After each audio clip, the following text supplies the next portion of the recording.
Hi guys welcome back to our channel. So matter ఏంటంటే మన ప్రభాస్ గారి 'రాజాసాబ్' సినిమా గురించి ఒక షాకింగ్ అప్డేట్ అయితే బయటకొచ్చిందనమాట. సో అప్డేట్ ఏంటో ఈ వీడియోలో మాట్లాడుకుందాము. So let's get into the video. ఆ అప్డేట్ ఏంటంటే 'రాజాసాబ్' సినిమా మళ్ళీ పోస్ట్‌పోన్ అవ్వబోతుంది అనైతే తెలుస్తుందనమాట.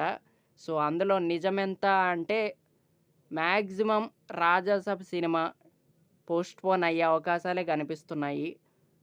మరి ఏంటో తెలీదు మరి. అసలు ఏమన్నా వర్క్స్ పెండింగ్ ఉన్నాయా? సో, మరి ఏంటో తెలీదు గానీ, సినిమా పోస్ట్‌పోన్ అయ్యే అవకాశాలే కనిపిస్తున్నాయనమాట. సో, ఏంటో మరి 'ప్రభాస్' గారి సినిమా అంటేనే ప్రతిసారి పోస్ట్‌పోన్ అవుతుంది. సో, మరి ఎందుకో తెలీదు. సో, ఫ్యాన్స్ అందరూ ఈగర్‌గా వెయిట్ జేస్తున్న టైంలో ఈ న్యూస్ వైరల్ అవుతుందనమాట. సో, ఇక మరి చూద్దాం మరెప్పుడు రిలీజ్ జేస్తారో ఏంటో.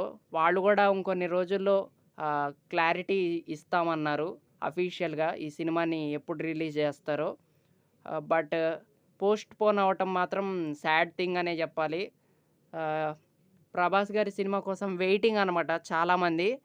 ముఖ్యంగా నేనైతే ఈ సినిమా కోసం వెయిటింగ్. 'సలార్ పార్ట్ 2' గాదు అండ్ 'కల్కి పార్ట్ 2' గాదు. 'స్పిరిట్' గూడా గాదు. నేనైతే 'రాజాసాబ్' కోసమే వెయిట్ జేస్తున్నా. ఎందుకంటే, ఆ వింటేజ్ 'ప్రభాస్' గారిని చూడాలనిపిస్తుంది నాకైతే. ఆహ్, ఆ డైలాగ్స్ గానీ, ఆ కామెడీ గానీ, అవన్నీ చెప్తుంటే చాలా బాగా అనిపిచ్చిద్దనమాట. 'ప్రభాస్' గారు చెప్తుంటే చాలా చూడబుద్దయిద్ది. సో, అందుకే నేనైతే వెయిట్ జేస్తున్నా.